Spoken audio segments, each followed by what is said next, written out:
Hi నమస్తే, నా పేరు రాజేంద్ర ప్రసాద్. మీరు చూస్తున్నారు పాప్ మిర్చి. ఈరోజు మనం వినాయకుల విగ్రహాల తయారు గురించి తెలుసుకుందాం. ప్రస్తుతం వరంగల్ జిల్లాలోని ఎంజిఎం సెంటర్లో మనం ఉన్నాము. ఆ ఎంజిఎం సెంటర్కు నియర్ బై వినాయకులు తయారు చేసే ఈ డెన్ ఉంది. ఈ డెన్నులో మనం ఉన్నాం. ప్రస్తుతం మనం చూడొచ్చు బ్యాక్గ్రౌండ్ మొత్తం వినాయక విగ్రహాలకు సంబంధించిన సెక్షన్స్ మనకు పూర్తిగా అవపడుతున్నాయి. అయితే ఈ వినాయకులు తయారు చేయడానికి ఎంతమంది కళాకారులు వర్క్ చేస్తారు, వాళ్ళు ఏ ప్రాంతం నుంచి వస్తారు అనే అంశాన్ని తెలుసుకుందాం. దాంతోపాటు వినాయక తయారు చేసేటప్పుడు, వినాయక విగ్రహాలు తయారు చేసేటప్పుడు మొదట ఎక్కడ ప్రారంభిస్తారు, తర్వాత ఎలా ఫినిషింగ్ అయితే అనే అంశాన్ని మనం ఇప్పుడు ప్రస్తుతం తెలుసుకుందాం. ఓకేనా?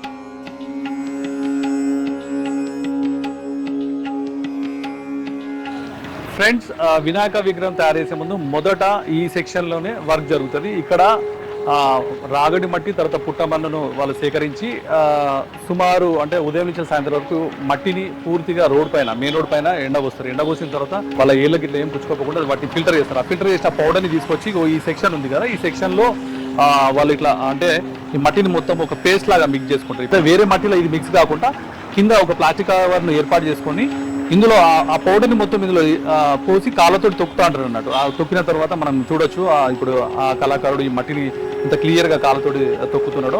ఆ తొక్కిన మట్టిని తర్వాత దాన్ని మొత్తం ఈడ సేవ్ చేసుకుంటారు. ఈడ సేవ్ చేసుకున్న తర్వాత ఈ మట్టిని మొత్తం ఒక ముద్దల రూపంలో తయారు చేస్తారు. ఒక మాదిరి మెత్తగా ఉన్న తర్వాత అంటే వాళ్ళు అనుకున్న షేప్ వచ్చే విధంగా పేస్ట్ని ఫామ్ చేసుకుంటారు. చేసుకున్న తర్వాత ఈ నుంచి నెక్స్ట్ సెక్షన్కి దాన్ని అక్కడికి షిఫ్ట్ చేస్తారు అన్నట్టు.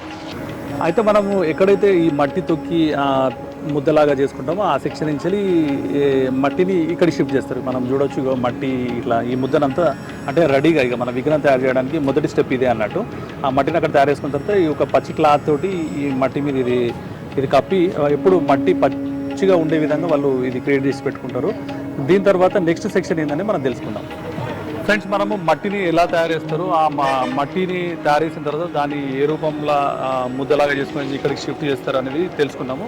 తర్వాత నెక్స్ట్ సెక్షన్ అంటే విగ్రహాన్ని తయారు చేసే ముందు దానికి ఒక రూపాన్ని క్రియేట్ చేస్తారు. అయితే గతంలో ప్లాస్టర్ ఆఫ్ ప్యారిస్ ఉన్నప్పుడు ఈజీగా వాళ్ళు అచ్చు రూపంలో వేసి జాయిన్ చేసి ఈజీగా విగ్రహాన్ని తయారు చేశారు. అయితే ఇప్పుడు కాలుష్య రహిత విగ్రహాలను తయారు చేయాలి కాబట్టి, ఎకో ఫ్రెండ్లీ కండిషన్లు తయారు చేయాలి కాబట్టి పిఓపిని బ్యాన్ చేశారు. బ్యాన్ చేసిన తర్వాత ఇప్పుడు మొత్తానికి మట్టి విగ్రహాలను తయారు చేస్తారు. అయితే మట్టి విగ్రహాలు తయారు చేస్తున్నారు కాబట్టి ఇప్పుడు పిఓపి విగ్రహాల కంటే ఈ విగ్రహాలు చాలా హార్డ్ అన్నట్టు చేయడం.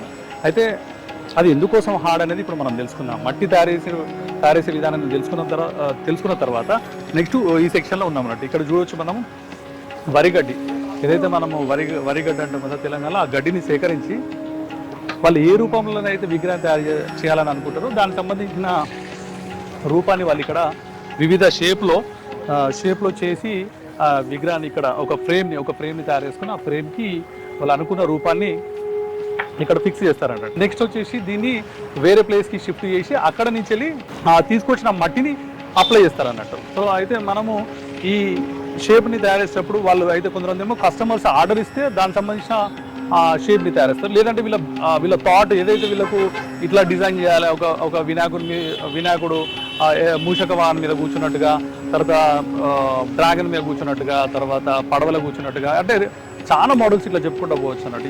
ఇట్లా వాళ్ళకి ఏదైతే థాట్ వస్తుందో ఆ థాట్ని ఈ గడ్డి రూపంలో ఇక్కడ ఫస్ట్ షేప్ చేసుకుంటారు అన్నట్టు. ఈ షేప్ చేసుకున్న తర్వాత ఈ సెక్షన్ నుంచి వెళ్ళి నెక్స్ట్ సెక్షన్కి షిఫ్ట్ చేస్తారన్నట్టు. ఇప్పుడు మనం ఆ సెక్షన్ తెలుసుకుందాం. ఫ్రెండ్స్, ఇగో ఈ గడ్డి షేప్స్ ఇగో ఇట్లా చేసిన తర్వాత ఇది లెగ్ అన్నట్టు, లెగ్ షేపు. ఈ తాయి తర్వాత ఇదంతా లెగ్ను చేసుకున్న తర్వాత ఇక్కడ లెగ్ను యాడ్ చేస్తారంట. యాడ్ చేసిన తర్వాత ఇక ఇప్పుడు మనం లెఫ్ట్ సైడ్ చూడొచ్చు ఇట్లా ఒక్కొక్క పీసు చేసి వాళ్ళు ఇగో ఈ రూపాన్ని తీసుకొస్తున్నారు. రూపాన్ని తీసుకొచ్చిన తర్వాత ఇప్పుడు చూడు మనం ఏనుగు మీద కూర్చున్న విఘ్నేశ్వరిని మనం చూస్తున్నాం. ఇప్పుడు మొండెం వరకు ఆల్మోస్ట్ సెక్షన్ వర్క్ అయిపోయింది. తర్వాత తలను తయారు చేస్తారు. వెనుక సైడ్ కూడా ఒక ఫ్రేమ్ ఉంది. ఆ ఫ్రేము అంటే ఇదంతా ఈ రూపం వచ్చిన తర్వాత ఈ సెక్షన్కి షిఫ్ట్ చేస్తారు అన్నట్టు. ఓకేనా? ఇప్పుడు దీని తర్వాత నెక్స్ట్ ఏ సెక్షన్ అనేది మనం తెలుసుకుందాం.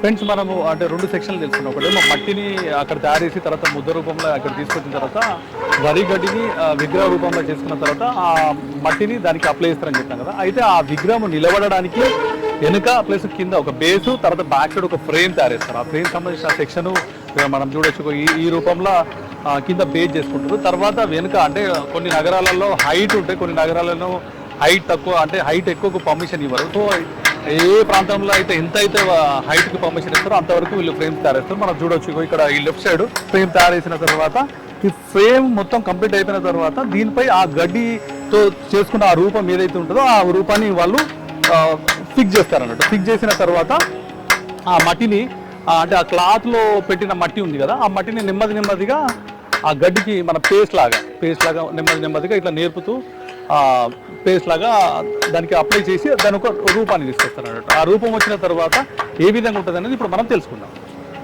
ఫ్రెండ్స్, మనము అక్కడ ఫ్రేమ్స్ తయారు చేసేది తెలుసుకున్నాం. ఫ్రేమ్స్ తయారు చేసిన తర్వాత ఆ గడ్డితో నిర్మించిన అంటే ఆ రూపాన్ని ఏదైతే విగ్రహ రూపం చేసారో తర్వాత దాన్ని ఫిక్స్ చేసిన తర్వాత ఆ ఫ్రేమ్ని తీసుకొచ్చి ఈ సెక్షన్లో పెట్టుకుంటారు. ఈ సెక్షన్లో పెట్టుకున్న తర్వాత ఆ పచ్చిమట్టి ఏదైతే ఉందో అది ముద్దల రూపంలో తీసుకొచ్చి ఆ పేస్ట్ రూపంలో అప్లై చేస్తామని మనం చెప్పినాం కదా, అది ఆ సెక్షన్ ఇదే. ఇక్కడ చూడొచ్చు ఈ కళాకారుడు వాళ్ళ చేతిలో వాళ్ళకి ఎంతైతే మట్టి అవసరమో అంతే సైజు మట్టి తీసుకుంటూ ఇక్కడ ఆల్రెడీ అంటే మనకు ఈ ఒక సెక్షన్లో మొత్తం మట్టి పూసేసారు. ఇది ప్రైమరీ అయిపోయింది. ఇప్పుడు సెకండరీ కోటింగ్ చేస్తున్నారు అన్నట్టు. ఇట్లా మట్టి పూస్తారు అన్నట్టు. ఇట్లా మట్టి పూసిన తర్వాత దీనికి ఒక లుక్ వస్తుంది. చూస్తారు కదా కళాకారుడు ఆ మట్టిని మెత్తగా పేస్ట్ చేసుకొని అప్లై చేస్తున్నాడు. ఇది అప్లై చేసిన తర్వాత వీటిని రఫ్గా ఒక షేప్ని వేసుకుంటారు అన్నట్టు.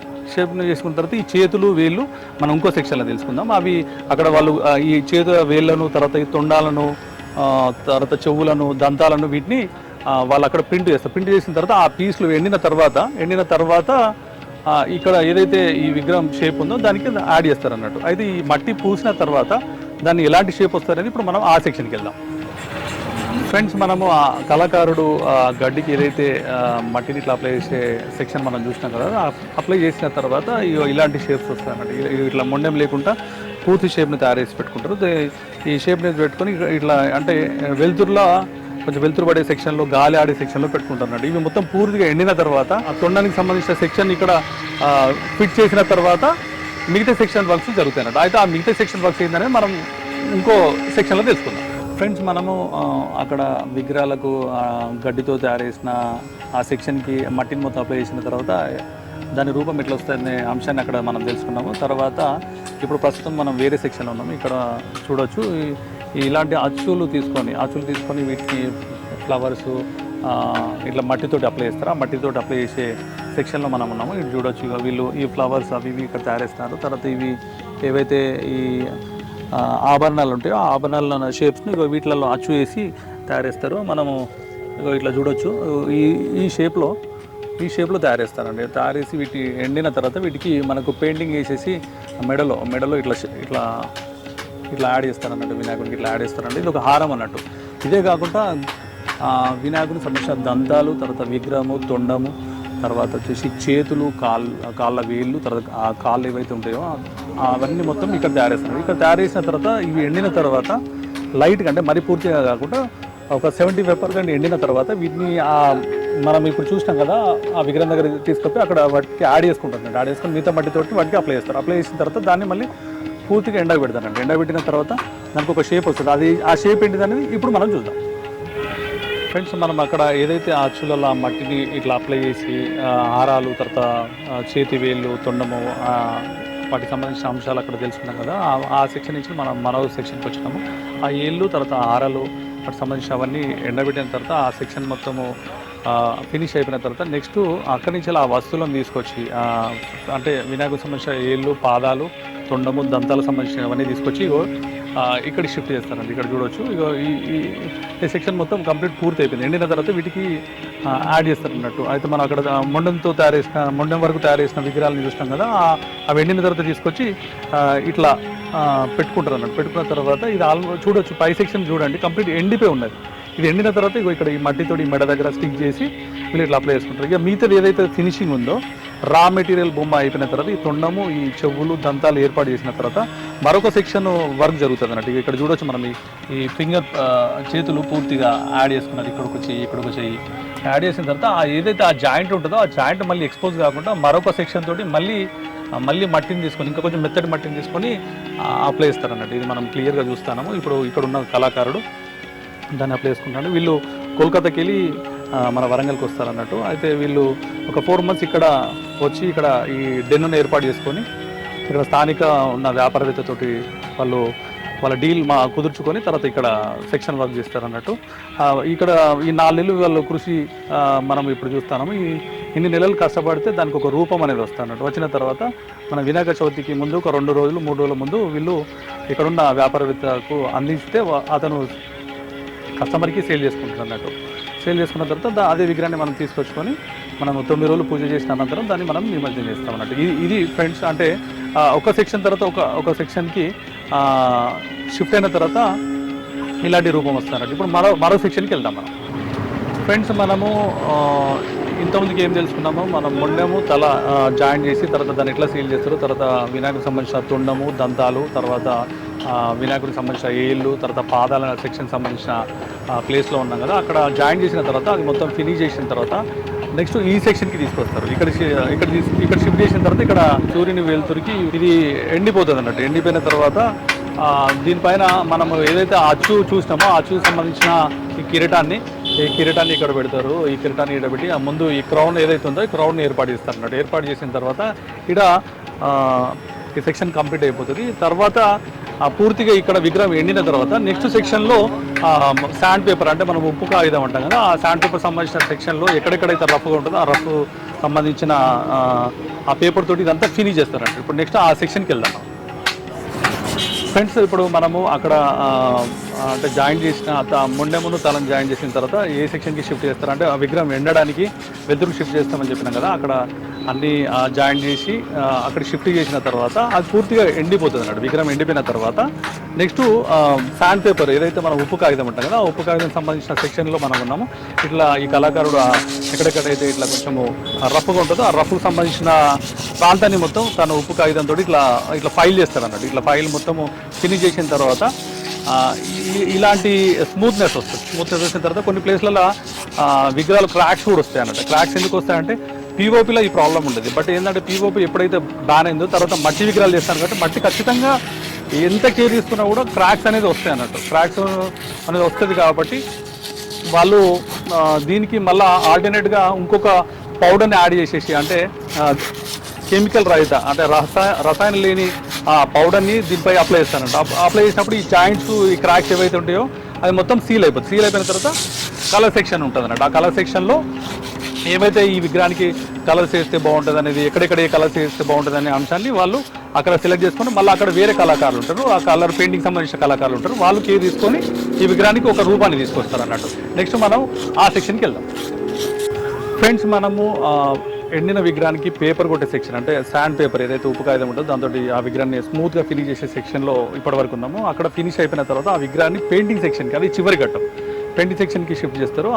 ఆ పెయింటింగ్ సెక్షన్కి వెళ్ళే ముందు మనం ఇంకో మెయిన్ అంశం ఏంటంటే ఆ విగ్రహాలు తయారు చేసే వాళ్ళు కోల్కతా నుంచి వెళ్ళి ఏప్రిల్ మే మంత్లో ఎక్కడైతే వాళ్ళు వ్యాపారస్తులతో టైప్ అవుతారో అంటే ఇక్కడ వరంగలే కాదు ఆదిలాబాద్ కరీంనగర్ వివిధ జిల్లాలకు వాళ్ళు అక్కడి నుంచి చేరుకుంటారు కళాకారులు. చేరుకున్న తర్వాత ఒక 4 నెలలు వాళ్ళ కుటుంబ సభ్యులను వదులుకొని ఇక్కడికి షిఫ్ట్ చేస్తారు. షిఫ్ట్ చేసుకున్న తర్వాత ఎక్కడైతే వ్యాపారస్తులు వాళ్ళకు ప్లేస్ ఇస్తారో ఆ ప్లేస్లో ఒక టెంట్ లాంటిది ఇంత పెద్ద టెంట్ లాంటిది వేసుకున్న తర్వాత ఇక్కడ వాళ్ళకి కావాల్సిన మెటీరియల్ అనేది తెప్పించుకొని ఆ మెటీరియల్లో సెక్షన్ వైజ్గా వాళ్ళు కేటగిరీ వైజ్గా డివైడ్ అయిపోతారు అన్నట్టు. అంటే వాళ్ళ ఆర్డర్స్ ఎన్ని అంటే 2 to 300 or 400 ఆ విగ్రహాల ఆర్డర్ని బట్టి కోల్కతా నుంచి కళాకారులు ఇక్కడికి షిఫ్ట్ అవుతారు అన్నట్టు. 30 నుంచి కనీసం 50 మంది కళాకారులు వాళ్ళ కుటుంబ సభ్యులను వదిలిపెట్టుకొని 6 నిమిషాలు కృషి చేసి ఈ విగ్రహాలు తయారు చేస్తారంట. అంటే రెయిన్బోల్ అంటే ఇటు డే అండ్ నైట్ వర్క్ చేస్తారు. ఎందుకంటే వాళ్ళకు ఆ 4 నెలల సమయం కూడా సరిపోదు. ఎందుకంటే వినాయక చవితి వరకు వాళ్ళకు ఒక టెన్షన్ క్రియేట్ అవుతుంది. ఇన్ టైంలో వ్యాపారస్తులతో ఎలాంటి ఒప్పందం అయితే ఉంటుందో ఆ ఒప్పందానికి వాళ్ళకి కావాల్సిన విగ్రహాలు అందించడానికి ఆ టీం మొత్తం హార్డ్ వర్క్ చేస్తారు. టైం టు టైం పడుకోవడం, టైం టు టైం లేవడం, తర్వాత లంచ్ చేసి దానికి సంబంధించిన మెటీరియల్ సంబంధించిన కోఆర్డినేషన్ చేసుకుంటూ ఈ విగ్రహాలను తయారు చేస్తారు అన్నట్టు.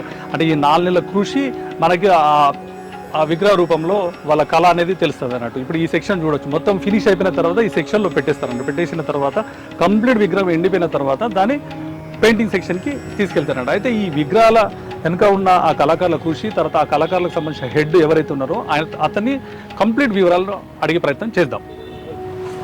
ఫ్రెండ్స్, వినాయక తయారీకి సంబంధించిన అంశాలు ఇప్పటివరకు తెలుసుకున్నాం కదా. ఏ సెక్షన్లో ఎలాంటి కేర్ తీసుకుంటారు, తర్వాత అక్కడి నుంచి వెళ్ళి పెయింటింగ్ సెక్షన్ వరకు ఏ అంశాలు అనేది ఇప్పటివరకు మనం తెలుసుకున్నాం కదా. అయితే దీని వెనుక కళాకారుల కృషి ఎంత మేరకు ఉన్నది, ఆ కళాకారులు ఎక్కడి నుంచి వస్తారు, ఎన్ని నెలలు కృషి చేస్తే మనకు ఒక విగ్రహం తయారవుతుంది అనే అంశాన్ని తెలుసుకోవడానికి మనతో పాటు సీనియర్ కళాకారుడు కోల్కతాకు చెందిన चंदन दास मन तो उन्होंने ఆయన అడిగి పూర్తి వివరాలు తెలుసుకుందాం। नमस्ते चंदन दास जी, आप कितने महीने पहले इधर आते वरंगल को और आने के बाद ये पूरा स्टैचूज बनाने के लिए आपको कितना टाइम लगता? बोले तो मैं आया आज 5 मंथ हो गए, तब 5 मंथ। तो इधर आने के बाद हम लोग को पहला काम क्या रहता है, पहला काम है वो टेक्सचर बनाने का। ऐसा लकड़ी घास से वो पहले लकड़ी से पूरा टेक्सचर बनता है। बनने के बाद हम लोग क्या करें, घास से पूरा बॉडी बना लेता हूँ, बॉडी हाथ ये वो सब कुछ बना लेता हूँ। बनाने के बाद हम लोग क्या करता हूँ, उसमें मट्टी डालता हूँ। इधर का जो मट्टी लोकल मट्टी थोड़ा रहता है, बाकी गंगा मट्टी थोड़ा रहता है, उसमें लेके पूरा मट्टी बोले तो पहला मट्टी वो लोकल मट्टी रहता है, बाद में वो कलकत्ता मट्टी लगाता हूँ। लगाने के बाद वो बोले तो एक सूखने के बाद एक मट्टी आता है। बोले तो उसके बाद हम लोग क्या करता हूँ, मुंडी का काम शुरू करता हूँ। मुंडी का काम बोले तो कलकत्ता मट्टी से करना पड़ता है, क्योंकि इधर का मट्टी उतना बोले तो क्रैक ज़्यादा आता है। उससे कलकत्ता मट्टी से हम लोग फिनिशिंग करता हूँ। फिनिशिंग करने के बाद हम लोग वाटर पेंट डालते हैं। वाटर पेंट डालने के बाद बोले तो जो डेकोरेशन रहता है वो डेकोरेशन करके पूरा मूर्ति को कंप्लीट करता हूँ। ये कंप्लीट बोले तो एक मूर्ति को बनाने के लिए कम से कम 18 दिन या 20 दिन तक लगता है एक मूर्ति बनाने के लिए। वो इतना इजी काम नहीं है, बहुत ये हार्ड वर्क बोलते हैंड वर्क है, बहुत टाइम लगता है उसमें काम करने के लिए। तो ये आज मेरा टोटल आदमी कितना 30 आदमी काम कर रहा है, फिर भी 100 मूर्ति बनाने के लिए, उससे भी 100 मूर्ति भी बना नहीं सकता हूँ, इतना क्रिटिकल रहता है हमारा काम। और एक ये मतलब अभी मिट्टी का बना रहे हैं ना आप, मिट्टी का, इसके पहले पीओपी बनाते थे तो उसको और इसको फर्क क्या है, मतलब उसको क्या टाइम लगता है, इसको क्या टाइम लगता है, वो इजी है क्या ये इजी है, वो भी बोलिए सर। सर ये मट्टी का बोले तो पीओपी का बोले तो वो डाई शहरी का रहता है। जो पहले हम लोग बनाता है, पहले वो मिट्टी का बनने के बाद वो डाई बना लेता है। डाई बनाने वो एक दिन में आप 20 भी बना सकता है। ये एक दिन में बोले तो थोड़ा बोले तो टेक्सचर बनाना बोले तो नहीं होता, ये मुश्किल है। ये बहुत टाइम लगता है, वो थोड़ा इजी रहता है। वो क्योंकि डाई में डाला वो निकाल जाए वो ख़त्म हो जाता है, ऐसा कुछ। और वो मतलब पुतले में, मतलब ये विनायक का पुतले में वही बेहतर है क्या ये बेहतर है? नहीं, ये सर अच्छा रहता है। ये मट्टी के ये कैसा है, मट्टी में बना हुआ है रहता है। इसमें पानी में डाला तो पानी भी खराब नहीं होता है, वाटर पेंट रहता है। पानी में डाला तो वो बोले तो मट्टी निकल जाता है, बाकी बोले तो टेक्सचर उठा लिया तो खत्म। और पीओपी बोले तो वो केमिकल कलर रहता है, बोले तो उसमें पानी में डाला तो पूरा पानी खराब हो जाता है, थोड़ा मुश्किल हो जाता है। उसके लिए ये मट्टी सबसे अच्छा रहता है बोल के मेरा। और एक मतलब आप आपका पूरा परिवार को छोड़ के आप कितने महीने तक यहाँ पर रहते हैं, मतलब वो फिर कितने दिन के बाद फिर आपका गांव जाते हैं? बोले तो इधर कम से कम मेरे को 6 महीना तक लगता है, क्योंकि माता रहते हैं। वो माता ख़त्म करने के बाद हम लोग गाँव में वापस जाता है। तो लोग परिवार सब कुछ छोड़ के इधर आके 5 महीने से ये काम चल रहा है, खाली गणपति का। చూశారు కదా, ఒక విగ్రహం తయారు చేయడానికి ఎన్ని డేస్ పడుతుంది, ఎంత కృషి చేయాల్సి వస్తుంది అనే అంశాన్ని ఇప్పటి వరకు మనకు చందన్ దాస్ మనకు వివరించిండు. అయితే ఆయనకు ఈ విగ్రహాలు తయారు చేయడం అనేది చిన్నప్పటి నుంచి అలవాటు అని చెప్పేసి అంశాన్ని కూడా మనకు చెప్పిండు. అయితే పీఓపీ విగ్రహాలు తయారు చేయడం వల్ల ఇలా వాతావరణానికి ఎలాంటి ఎఫెక్ట్ పడుతుంది, తర్వాత మట్టి విగ్రహాలు తయారు చేయడం వల్ల ఎలాంటి మేలు ఉంటుంది అనే అంశాన్ని మనం ఇప్పటివరకు వివరించారు. ఇప్పుడు ఈ సెక్షన్లో మనము ఆ కళాకారుడు ఉన్న ఎక్స్పీరియన్స్, తర్వాత ఈ విగ్రహాలు ఎంచుకున్న కృషిని తెలుసుకున్నాం కదా. నెక్స్ట్ మనం పెయింటింగ్ సెక్షన్కి వెళ్దాం. ఫ్రెండ్స్, ఇప్పటి వరకు మనము ఈ section incharge Chandan Das senior కళాకారుని ఇంటర్వ్యూ చేసినాం కదా. ఆ ఇంటర్వ్యూ అనంతరం ఇప్పుడు మనం పెయింటింగ్ సెక్షన్లో ఉన్నాము. చూడవచ్చు, ఇదంతా ఈ పెయింటింగ్ సెక్షన్. ఈ పెయింటింగ్ సెక్షన్లో విగ్రహాలు మొత్తము తయారయ్యి ఎండిన తర్వాత ఇక్కడికి షిఫ్ట్ చేస్తారు. ఇది చివరి ఘట్టం అన్నట్టు. అంటే ఇక్కడికి వచ్చిన తర్వాత ఆ విగ్రహాన్ని మొత్తం ఫినిష్ చేసిన తర్వాత మరోసారి ఎక్కడన్నా జాయింట్స్ ఉన్నాయా, తర్వాత ఎక్కడన్నా క్రాక్స్ వచ్చినాయి, ఎక్కడన్నా ఫినిషింగ్ ఏమైనా మిస్ అయిందనేది మళ్ళీ ఒకసారి వాళ్ళు అబ్జర్వ్ చేస్తారు. ఆల్మోస్ట్ అప్పటికే 90% విగ్రహం మొత్తం పూర్తి అయిపోతుంది. రిమైనింగ్ ఏదైతే 10% పెయింటింగ్ సెక్షన్ ఉంటుందో ఆ పెయింటింగ్ సెక్షన్ కోసం వాళ్ళు ఈ సెక్షన్లో విగ్రహాన్ని షిఫ్ట్ చేస్తాం. మనం చూడొచ్చు, ఈ సెక్షన్ మొత్తం ఆల్మోస్ట్ ఎండిపోయిన విగ్రహాన్ని ఇక్కడ షిఫ్ట్ చేసుకున్నాం అన్నట్టు. ఇక్కడ షిఫ్ట్ చేసుకున్న తర్వాత మొత్తానికి మిగతా పెయింటింగ్ సంబంధించిన ఒక 5 కళాకారులు ఈ సెక్షన్ మొత్తం చూసుకుంటున్నారు. అంటే వీళ్ళు ఒక 4 monthsకి వెళ్ళి కష్టపడతారు. 4 monthsకి వెళ్ళి రకరకాల షేప్స్, రకరకాల రూపాలను కంపోజ్ చేసిన తర్వాత మొత్తం అంటే విగ్రహం పూర్తి ఎండిపోయిన తర్వాత ఒక 3 రకాల పెయింటింగ్స్ వేస్తారు. ప్రైమరీ, సెకండరీ అని అట్లా కొంచెం వైట్ కలర్ తోటి వేసిన తర్వాత పూర్తిగా విగ్రహం ఒక అర్ధగంట నుంచి గంట టైం పడుతుంది. ఎండిపోయిన తర్వాత విగ్రహానికి ఏ కలర్ వేస్తే అది అవుట్లుక్ వస్తుందో దానికి సంబంధించిన కలర్స్ వాళ్ళు మ్యాచ్ చేసుకొని ఇక్కడ వర్క్ చేస్తూ ఉంటారు. మనం చూడొచ్చు, ఇది ఆల్మోస్ట్ ఇప్పుడు ఒక 50% కంప్లీట్ అయిపోయింది. విగ్రహానికి పైన కిరీటము, దానికి ఒక గోల్డ్ కలరు, ప్లాటినియము, తర్వాత ఇక్కడ ఇక్కడ వచ్చేసి మనకు ఈ ఈ స్వస్తికు ఐసు, తర్వాత ఈ గోల్డ్ కలర్ సంబంధించిన జ్యువెలరీసు, ఇవి, తర్వాత ఈ కంకణాలు, తర్వాత తను చున్ని కట్టుకున్నట్టుగా ఇట్లా పంచ కట్టుకున్నట్టుగా ఇదంతా వాళ్ళు సెట్ చేస్తారు. సెట్ చేసిన తర్వాత మనకి ఇలాంటి బ్రైట్ లుక్ వస్తుంది.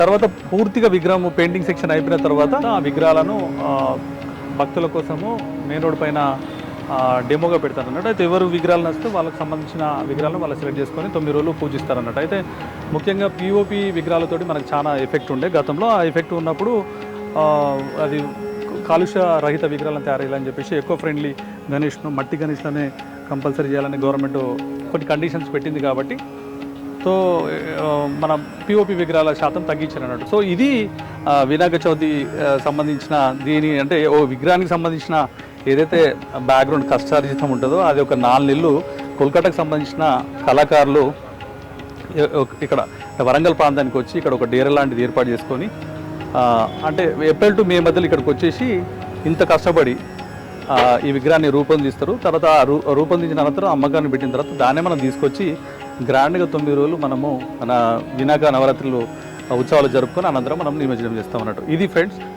మరొక స్టోరీతో మళ్ళీ కలుద్దాం.